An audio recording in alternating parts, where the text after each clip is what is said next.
This channel does not promote any violent, harmful, or illegal activities. All content provided by this channel is meant for an educational purpose only.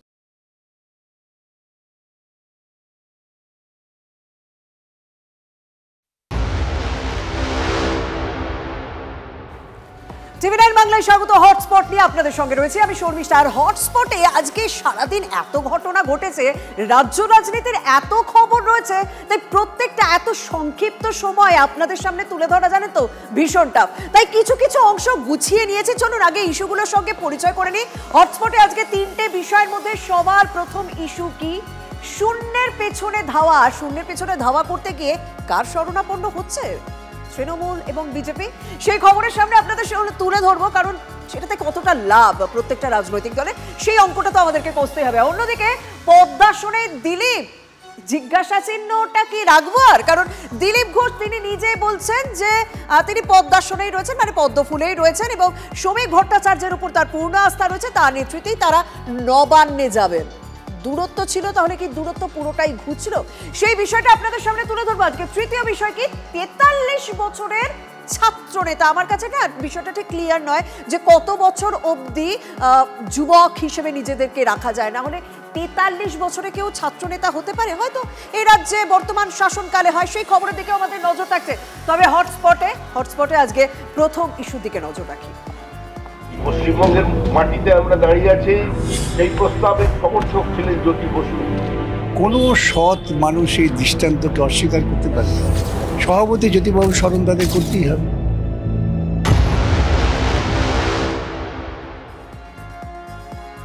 আজ 8ই জুলাই, দুই অতি পরিচিত এবং বিখ্যাত বাঙালির জন্মদিন। একজন আমার রাজ্যের প্রাক্তন মুখ্যমন্ত্রী জ্যোতি বসু, আর একজন ভারতের প্রাক্তন অধিনায়ক সৌরভ গঙ্গোপাধ্যায়। অন্যান্য বছরে এই দিনটায় প্রয়াত জ্যোতি বসুকে শ্রদ্ধায় স্মরণ করেন তার ভক্তরা। তার পার্টি এবং রাজ্য সরকার অবশ্যই শ্রদ্ধার্ঘ্য নিবেদন করেন, কারণ তিনি এই রাজ্যের প্রাক্তন মুখ্যমন্ত্রী। তো বিধানসভাতেও তাই আজ জ্যোতি স্মরণ হলো। কিন্তু এবার জ্যোতি বসুর জন্মদিনে শুভেচ্ছা জানানোর কোথাও একটা বন্যা বইছে। যেভাবে ভারতবর্ষের মানচিত্র উনি দেখে তুলে ধরেছেন, তারপরে এমন কোনো নেতা আসেননি ওই দলে যারা ঠিক সেই হাইটে পৌঁছতে পারে। জ্যোতি বসু তিনি যেভাবে সিপিএম পার্টিকে প্রাসঙ্গিক করে তুলেছিলেন সারা ভারতবর্ষের মানচিত্রে, এখন সেই ধরনের নেতাকে খুব একটা বেশি চোখে পড়ে। ওই যে জায়গাটাতে শেষ করলাম, সেই জায়গা থেকেই না একটু ধরার চেষ্টা করি। ওই যে শুভেচ্ছা জানানো হয়, কিন্তু বন্যার আকার নিয়েছে, মানে কি বলতে চাইছি? আমার আজকের হটস্পটে না এটাই আলোচনার বিষয়। শুধুই কি শ্রদ্ধা, নাকি পেছনে আছে রাজনীতির কোনো গভীর অঙ্ক? প্রাক্তন মুখ্যমন্ত্রীর জন্মদিনে দল মতের ঊর্ধ্বে উঠে বর্তমান মুখ্যমন্ত্রী শুভেচ্ছা জানাবেন, এটার মধ্যে কিন্তু আশ্চর্যের কিচ্ছু নেই, এবং সেরকমই হয়। মুখ্যমন্ত্রী মমতা বন্দ্যোপাধ্যায় প্রতি বছর এই সৌজন্যটা বজায় রেখেছেন। এমনকি জ্যোতি বসু যখন বেঁচে ছিলেন, তার বেঁচে থাকা অবস্থাতেও ইন্দিরা ভবনে গিয়েছিলেন মমতা বন্দ্যোপাধ্যায়। প্রশ্নটা জাগছে কখন বলুন তো? প্রশ্নটা জাগছে তৃণমূল ও বিজেপির অন্য নেতাদের ভূমিকা দেখে। যে নেতারা বছরের বাকি সময় বাম জামানার শাসন নিয়ে প্রশ্ন তোলেন, তারাই এই মুহূর্তে দাঁড়িয়ে জ্যোতি বসুকে নিয়ে ধন্য ধন্য করছেন কেন? এখানে কোনো অঙ্ক লুকিয়ে রয়েছে কি? কোনো বিকল্প নেই। ফিরহাদ হাকিম হোক আর কুণাল ঘোষ হোক আর যেই হোক, শ্রমিক ভট্টাচার্য হোক আর যেই হোক, গোটা পশ্চিমবাংলায় মানুষ একেবারে স্পষ্ট হয়ে গেছে গত কয়েক বছরে দিল্লিতে বিজেপি আর রাজ্যের তৃণমূল ধ্বংসের কিনারায় নিয়ে এসেছে, এটা সবাই বুঝতে পারছে। দুজনেই ধরা পড়ে গেছে লোকের কাছে। সেই কারণে নিজেদের জন্য, নিজেদের ক্রেডিবিলিটির জন্য, প্রাসঙ্গিকতার জন্য জ্যোতিবাবুকে স্মরণ করতে হচ্ছে, বিজেপি হোক আর তৃণমূলই হোক। রাজ্যের মন্ত্রী ফিরহাদ হাকিম বা তৃণমূলের রাজ্য সম্পাদক কুণাল ঘোষ, কেউ বলছেন বাঙালির গর্ব, আবার কেউ শেয়ার করেছেন জ্যোতি বসুর সঙ্গে কাটানো সময়ের কথা। কি বলছেন রাজ্যের শাসক দলের নেতা কর্মীরা, শুনুন তো।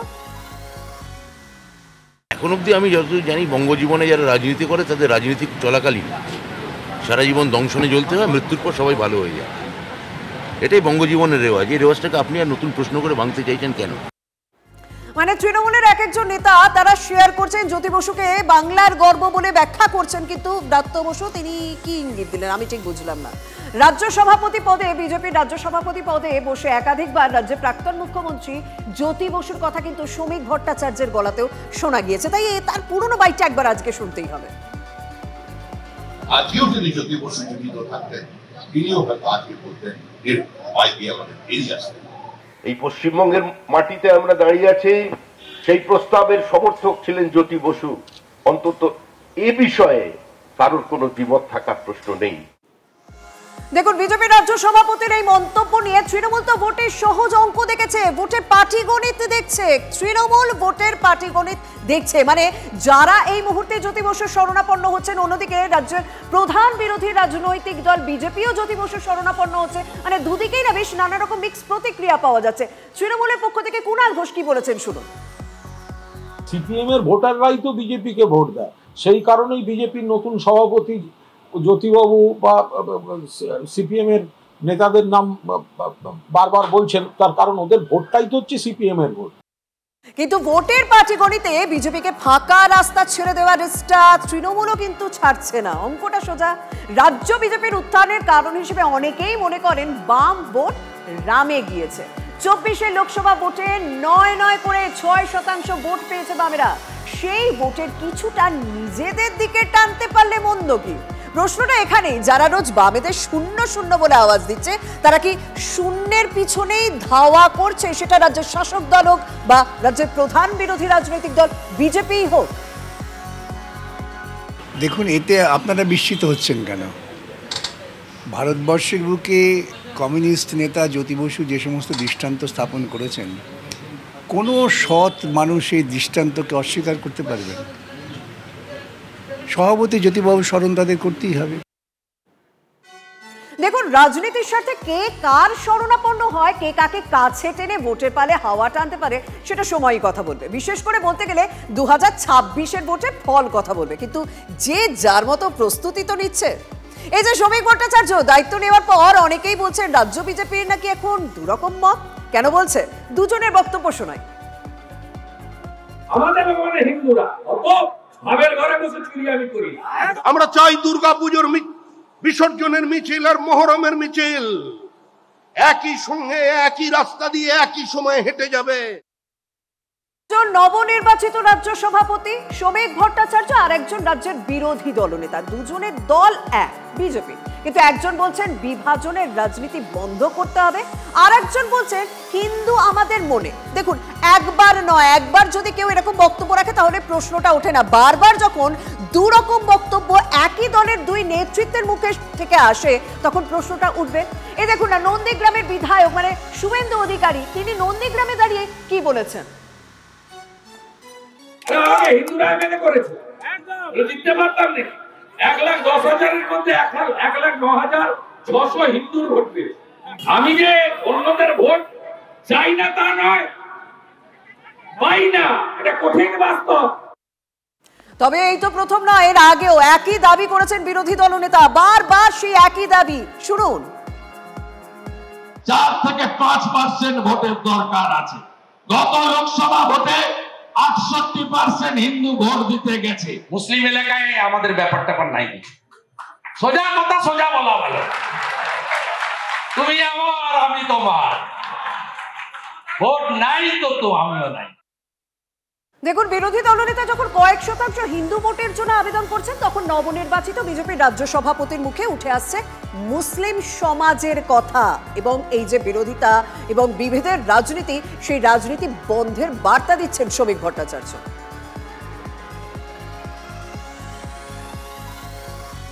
বিজেপির লড়াই কোনো মুসলমানের বিরুদ্ধে নয়। হ্যাঁ, আমরা লড়াই করছি আপনাদের বিরুদ্ধে, কারণ আপনাদের বাড়ির ছেলেরা যারা হাতে পাথর নিয়ে ঘুরছে, আমরা ওই পাথরটাকে কেড়ে নিয়ে ওখানে বই ধরিয়ে দিতে চাই। কিন্তু প্রশ্নটা হচ্ছে, হঠাৎ করে একই দলের দুজনের দুরকম বক্তব্য কেন? উত্তরটা লুকিয়ে গত বিধানসভা নির্বাচনের ফলে 74টি আসন রয়েছে যেখানে সংখ্যালঘু ভোট 80 থেকে 90%, সেখানে মাত্র 2টি আসন পেয়েছে বিজেপি, আর তৃণমূল পেয়েছে 71টি আসন। একটি গিয়েছে আইএসএফ এর দখলে। আমি আরো একবার অঙ্কটা পরিষ্কার করে নিই। 2021 বিধানসভা নির্বাচন যদি দেখা যায়, 74টি এমন আসন রয়েছে যেখানে সংখ্যালঘু ভোট 80 থেকে 90%, সেখানে মাত্র 2টি আসন পেয়েছে বিজেপি, তৃণমূল পেয়েছে 71টি আসন, একটি গিয়েছে আইএসএফ এর দখলে। অর্থাৎ পশ্চিমবঙ্গের সংখ্যালঘু ভোটের বেশিরভাগটাই পেয়েছে তৃণমূল কংগ্রেস। তাহলে বুঝলেন তো রহস্যটা কোথায় লুকিয়ে রয়েছে? রাজ্যের প্রধান বিরোধীদের এই প্রস্তুতিটা তৃণমূল কিভাবে দেখছে দেখুন। এই যে কথাবার্তাগুলো, এত পার্সেন্ট আমরা যদি এই ধর্মের ভোট পাই, ওই ধর্মের ভোট পাই, এরা দিশাহীন পলিটিক্স করছে। কখনো বলে একজন যে আমাদের অমুকদের ভোট চাই না, আর একজন আর এক রকম বলে। এরা ধর্ম নিয়ে নিজেরা বিভ্রান্ত, নিজেরা চক্রান্ত করে, মানুষকে বিভ্রান্ত করতে চায়। তাহলে শুভেন্দু শ্রমিকের কি আসলে দুটো আলাদা মত, নাকি আসলে একই মতের দুটো পথ? মানে প্রত্যেকেই যতটা পারছেন নিজেদের মানে ইয়েতে আনতে চাইছে। কারণ আজও আমরা দেখেছি শ্রমিক ভট্টাচার্য তিনি বলেছেন যে একেবারে তৃণমূল স্তরে বিক্ষুব্ধ তৃণমূল কংগ্রেসের যারা রয়েছেন তারা আমাদের সঙ্গে আসুন, একেবারে তৃণমূল স্তরে যে সমস্ত বাম নেতা রয়েছেন তারা আমাদের কাছে আসুন। আবার শ্রমিক ভট্টাচার্য তিনি বলছেন যে যারা সংখ্যালঘু রয়েছেন তারা আমাদের কাছে আসুন। অর্থাৎ প্রত্যেককে সঙ্গবদ্ধ করে চলার বার্তা দিচ্ছেন শ্রমিক ভট্টাচার্য, যেখানে রাজ্যের প্রধান বিরোধী দল বিজেপির রাজ্য সভাপতির এই বার্তার পর প্রধান বিরোধী দলনেতা তিনি কি বলছেন যে আমাদের টার্গেট শুধুমাত্র হিন্দু ভোট। যাই হোক, রাজ্য বিজেপির নতুন সভাপতি শ্রমিক ভট্টাচার্যের সঙ্গে বৈঠকের পরই আবার যেন পুরনো মেজাজে আজকে দেখা গেল দিলীপ ঘোষকে। সেদিকে এবার নজর রাখি।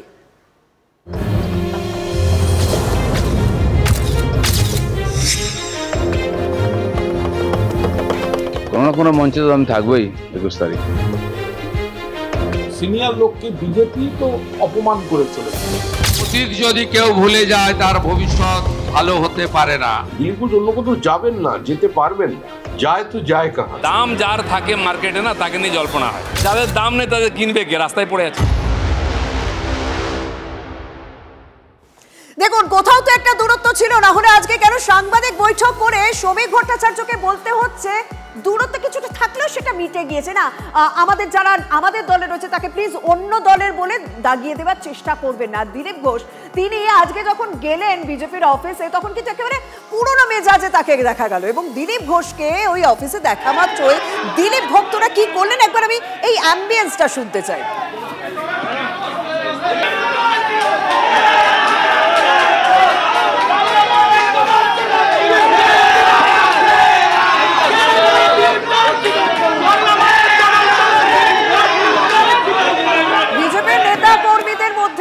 ঘোষের ক্রেজ যে কতটা সেটা কিন্তু আজও বেশ টের পাওয়া গেল। আজ দুপুরের ছবিটাই তো আপনারা দেখছেন উইথ অ্যাম্বিয়েন্স।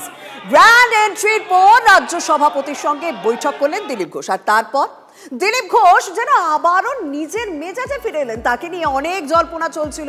দিলীপ বলছেন যাদের দাম আছে জল্পনা তাদের নিয়েই হয়। কি বলছেন দিলীপ ঘোষ শুনুন। দাম যার থাকে মার্কেটে না তাকে নিয়ে জল্পনা হয়, সেই তার সেলের কথা ওঠে, যাদের দাম নেই তাদের কিনবে কে, রাস্তায় পড়ে আছে। দিলীপ ঘোষের দাম আছে, দিলীপ ঘোষের দাম থাকবে, কারণ দিলীপ ঘোষের মধ্যে কোনো ভেজাল নেই। আবেগ তো আছেই, আবেগ দিয়ে আমরা পার্টি দাঁড় করেছি, রক্ত দিয়েছি, ঘাম দিয়েছি।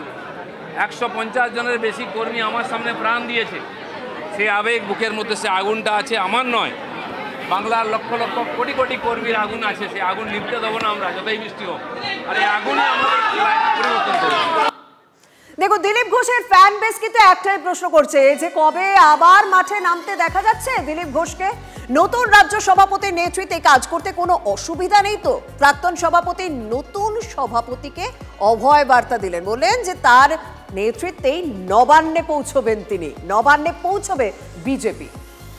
কমিটি হয়নি, জেলা কমিটি হয়নি, রাজ্য কমিটি হয়নি। আমি বলেছি যে আমি নয়, সমস্ত পুরনো কর্মীরা আপনার সঙ্গে আছে, সবার বিশ্বাস আপনার হাত ধরে আমরা নবান্নে পৌঁছবো। আপনি যা আদেশ করবেন, সব কর্মীরা, দিলীপ ঘোষ ও পার্টির একজন সাধারণ কর্মী, আপনার নেতৃত্বে আমরা লড়াই করতে রাজি আছি। আমি সক্রিয় আছি সবসময়, বুথ থেকে রাজ্য। রাজ্য রাজনীতিতে দাদাদের কথা আপনাদের সামনে শুনেলাম, কিন্তু রাজ্য রাজনীতিতে আরো বেশ কয়েকজন দাদার কীর্তি এই মুহূর্তে কোথাও একটা অস্বস্তিতে ফেলছে রাজ্যের শাসক দলকে। এই যে 43 বছর বয়সেও যিনি এখনো পর্যন্ত ছাত্র নেতা রয়েছেন, এটা সোনারপুর কলেজের ছাত্র নেতা, 43 বছরের বয়স, এবং তিনি এতটাই তার বড় দাদা হয়ে উঠেছেন যে তিনি কলেজেরই কোনো ছাত্রীকে দিয়ে মাথা টেপান কলেজের ইউনিয়ন রুমে। সেরকমই তো ছবি ভাইরাল হয়েছে। চলুন সবার প্রথমে সেই ভাইরাল ভিডিওটা আপনাদের সামনে তুলে ধরি। ক্যাম্পাসে শাসক দলের 43 বছরের ছাত্রনেতার দাপাদাপিতে অনেকে অতিষ্ঠ, যে কারণে এই ভিডিও তারা বাইরে ছেড়েছেন। ক্যাম্পাসে প্রথম বর্ষের ছাত্রীকে দিয়ে মাথা টেপাচ্ছেন, দেখতে পাচ্ছেন তৃণমূলের ছাত্র নেতা প্রতীক কুমার দেকে। সোনারপুর দক্ষিণে তৃণমূল ছাত্র পরিষদের সভাপতি এই প্রতীক, রাজপুর টাউন তৃণমূল যুব কংগ্রেসের সভাপতিও তিনি। দাদা যদিও নিজের কীর্তির কথা কিন্তু মানছেন না, বলছেন তথ্য বিকৃত করা হয়েছে। শুনুন। সোনারপুর মহাবিদ্যালয়ের কলেজ রুমে বসিয়ে মাথা টেপাচ্ছেন, একটা ভিডিও ভাইরাল হয়েছে। ভুল তথ্য পরিবেশন হচ্ছে বা বিকৃত কিছু করা হচ্ছে। আমি তো ইউনিয়নে যাই না, মাথা টেপানোর তো কোনো গল্পই নেই, ভিডিওটা তো পুরো এডিট করা। মানে এরকম কোনো ঘটনা ঘটেনি বলছেন? না না, অসম্ভব ব্যাপার। দেখুন, বিকৃত তো বটে, তবে সেটা তথ্য মানে এই ভিডিও নাকি মানসিকতা, সেটা আপনারাই বিচার করুন। এখন প্রশ্ন, বারুইপুর কলেজে প্রাক্তনী হয়েও সোনারপুর কলেজে কি করছিলেন এই প্রতীক?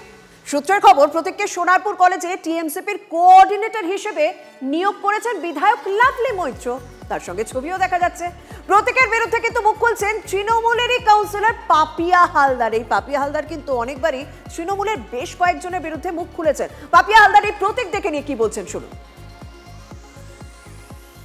আজকের দিনে দাঁড়িয়ে ওটা যে এআই ভিডিও নয়, এটা মানে বুঝতে গেলে কাউকে এডিটর হওয়া লাগে না বা স্পেশাল কিছু নলেজ হওয়া লাগে না। এটা যে কোনো মানুষ দেখলে আজকের দিনে দাঁড়িয়ে বলতেই পারবে, বুঝতেই পারবে যে এআই ভিডিওটা ঠিক কেমন হয়। দল জানতে পেরেছে, দলকে জানানো হয়েছে। আমরা আশাবাদী, আমি আশাবাদী যে খুব তাড়াতাড়ি দল এই সিদ্ধান্ত নেবে। এদিকে স্বাভাবিকভাবে এই ধরনের ইস্যুগুলো নিয়ে রাজ্য রাজনীতিতে চর্চা হচ্ছে। গতকাল মনে আছে বিজেপির প্রাক্তন রাজ্য সভাপতি সুকান্ত মজুমদার বালুরঘাট ল কলেজেও মনোজিৎ মডেল করা হচ্ছে বলে একটা অভিযোগ করেছিলেন, একটা এক্স হ্যান্ডেলে পোস্ট করেছিলেন। তৃণমূল ছাত্র পরিষদ নেতা রূপম লাহার বিরুদ্ধে দাদাগিরির অভিযোগ তুলে সোশ্যাল মিডিয়ায় পোস্ট করেছিলেন সুকান্ত মজুমদার। ভিডিও দেখা যাচ্ছে এক ছাত্রের কলার ধরে টেনে নিয়ে যাচ্ছে অন্য এক ছাত্র নেতা। সুকান্ত মজুমদারের দাবি, ভিডিওতে যে ছাত্র নেতাকে দেখা যাচ্ছে সে টিএমসিপির রূপম লাহা। কলেজে কলেজে এভাবেই টিএমসিপির ছাত্র নেতারা দাদাগিরি চালায়। কেন্দ্রীয় শিক্ষা প্রতিমন্ত্রী তিনি এই অভিযোগ করছেন। কলেজ সূত্রে খবর, ওই ভিডিওটি চলতি বছরের মাঝামাঝি সময়। তবে ঠিক কি কারণে ওই ছাত্রের কলার ধরে টানতে টানতে বাইরে নিয়ে যাচ্ছিল ওই ছাত্র নেতা তা স্পষ্ট নয়, যদিও এমন কোনো ঘটনার কথা অস্বীকার করেছে স্থানীয় টিএমসিপি নেতৃত্ব। আর স্বাভাবিকভাবে যখন কলেজে কলেজে একই ছবি প্রায় প্রত্যেক দিনই রাজ্যের বিভিন্ন প্রান্ত থেকে আপনাদের সামনে তুলে ধরছি, তখন রাজ্যের শাসক এবং বিরোধীরা তারা কিভাবে বিষয়টাকে দেখছেন। প্রথমে শুভেন্দু অধিকারীর ছবি দেখায়, কারণ তিনি কিন্তু আজকে একটা লিস্ট দিয়েছেন এবং সেই লিস্টে একাধিক ছাত্র নেতার নাম তুলে ধরেছেন উইথ কলেজ নেম, এবং সেখানে কিভাবে তারা দাদাগিরি করেছে এবং সেখানে কিভাবে রাজ্যের শাসক দলের হাত তাদের উপর আছে সেটা ব্যাখ্যা করেছেন। কিন্তু কেন ব্যাখ্যা করলেন তিনি, সেটা একবার শুনুন। প্রত্যেকটা কলেজের গভর্নিং বডির প্রেসিডেন্ট একেবারে হাত কাটা দুলাল, কান কাটা বেনু, নাক কাটা রাজু, সব দিদির ভাইরা আছে। প্রথম ক্যাজুয়াল ঢুকিয়ে দেয়, তারপরে একটা কন্টিনিউয়াস 280 দিন কাজ করলে গভর্নিং বডি রেগুলারাইজ করে দিতে পারে। দাদাদের এই কীর্তি নিয়ে, দাদাদের এই দাপাদাপি নিয়ে আমরা রাজ্যের শিক্ষামন্ত্রী ব্রাত্য বসুকে প্রশ্ন করেছিলাম, তিনি কি কোনো উত্তর দিলেন? একাধিক কলেজ থেকে এরকম অভিযোগ আসছে, প্রাক্তনীরা ইউনিয়ন রুমে গিয়ে দখল নিচ্ছে বা নানান ধরনের। দেখুন, এক্ষেত্রে তো একটা কোর্ট অর্ডার হয়েছে। আমরা এক্ষেত্রে আমাদের যে আইনজীবী সংস্থা আছে, আমরা তাকে একটা এসওপি কোর্টের রায়ের ভিত্তিতে স্ট্যান্ডার্ড অপারেশনাল প্রসিডিওর জমা দিতে পেরেছি। সেটা অনুযায়ী এই ইউনিয়ন রুমগুলোর ক্ষেত্রে আমরা আমার মুখ্য সচিবের সঙ্গে কথা বলে আমাদের বিভাগ তখন তারপর এটা নিয়ে পাকাপাকিভাবে জানাতে পারবে। দেখুন, এতক্ষণ যা দেখাচ্ছিলাম যে রাজনীতির আকাশ গরম রয়েছে, কিন্তু আমাদের আকাশে, রাজ্যের আকাশে মেঘ রয়েছে। নিম্নচাপের বৃষ্টিতে ফের প্লাবনের ভয় এই মুহূর্তে দক্ষিণবঙ্গে। একাধিক জেলায় ভারী থেকে অতি ভারী বৃষ্টির সতর্কতা জারি করা হয়েছে। ঠিক কোন কোন জেলায় কি পরিস্থিতি আপনাদের সামনে তুলে ধরি এবার।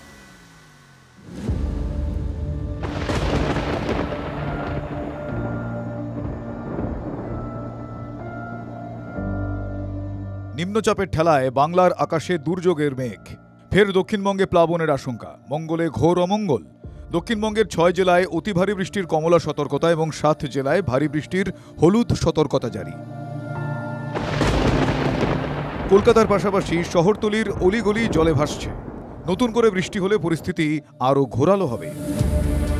বুধবার সকাল পর্যন্ত 2 চব্বিশ পরগনা, হুগলিতে অতি ভারী বৃষ্টির সতর্কতা রয়েছে, ফলে সেই জেলার পরিস্থিতি আরও খারাপ হবে। বুধবার পশ্চিমাঞ্চলের 4 জেলায় ভারী বৃষ্টির আশঙ্কা। পশ্চিম মেদিনীপুর ও বাঁকুড়ায় অতি ভারী বৃষ্টি ও পুরুলিয়ায় ভারী বৃষ্টির সতর্কতা জারি করা হয়েছে। একই ওই অঞ্চলের নদীগুলো ফুঁসছে, দুকুল ভাসার সম্ভাবনা। তার মধ্যে নতুন করে বৃষ্টি হলে পরিস্থিতি আরও খারাপ হবে। শিলাবতী ও কেঠিয়া নদীর জলস্তর বাড়ছে। এলাকা পরিদর্শনে ঘাটাল ও চন্দ্রকোনার মহকুমা শাসক। যদি আরো বৃষ্টি হয় তাহলে আরো জল বাড়ে, তাহলে বন্যার পরিস্থিতি হলে আমরা সদা প্রস্তুত থাকবো। বৃষ্টি তো হচ্ছে, এখন উপরেও বৃষ্টি হচ্ছে, আমরা নজর রেখেছি পরিস্থিতির উপর। বিপদ বাড়তে পারে ডিভিসির জলে। এখনো 41,000 কিউসেক হারে জল ছাড়ছে ডিভিসি। কিন্তু ঝাড়খণ্ডে ভারী বৃষ্টির জন্য জল ছাড়ার পরিমাণ ডিভিসি আরও বাড়াতে পারে। তার জেরে দামোদর ও মুন্ডেশ্বরী তীরবর্তী হাওড়া, হুগলি, বাঁকুড়া, পূর্ব বর্ধমানের কিছু অংশে প্লাবনের আশঙ্কা। তার জেরে চাষবাসে ক্ষতি হবে, বিশেষ করে সবজি চাষে ব্যাপক ক্ষতির আশঙ্কা করছেন কৃষকরা। বিরাম বৃষ্টি আজকে লাগানো হচ্ছে, এক সপ্তাহ পরে গাছ মারা যাচ্ছে। শুধু তাই নয়, ওড়িশা ও ঝাড়খণ্ডে ভারী বৃষ্টির কারণে গালুড়ি থেকে জল ছাড়তে পারে। সেক্ষেত্রে সুবর্ণরেখা নদীর জলে ঝাড়গ্রামে প্লাবনের আশঙ্কা। ইতিমধ্যে ডুলুং নদীর জল রাস্তা দিয়ে বইছে। বৃষ্টিতে ট্রেন লাইনে জল জমার কারণে ট্রেন চলাচলেও ব্যাঘাত ঘটে। একাধিক ট্রেন দেরিতে চলে, অটো সিগন্যালিংয়ের সমস্যা দেখা যায়, অফিসে বেরিয়ে নাকাল হতে হয় রেলযাত্রীদের। Bureau report, TV9 Bangla. পশ্চিম মেদিনীপুরে নারায়ণগড়ে দুর্ঘটনার কবলে অ্যাসিড বোঝাই ট্যাঙ্কারের জেরে 16 নম্বর জাতীয় সড়কের উপরে যত্রতত্র অ্যাসিড ছড়িয়ে পড়েছে। অ্যাসিডের ধোঁয়ায় ঢাকলো চারিদিক। খড়গপুর থেকে বেলদার দিকে যাচ্ছিল ট্যাঙ্কারটি। উকুনমারির কাছে ট্যাঙ্কারটি ধাক্কা লেগে ফেটে যাওয়ায় বিপত্তি। খবর পেয়ে ঘটনাস্থলে পৌঁছে নারায়ণগড় থানা পুলিশ এবং দমকল বিভাগের আধিকারিকরা।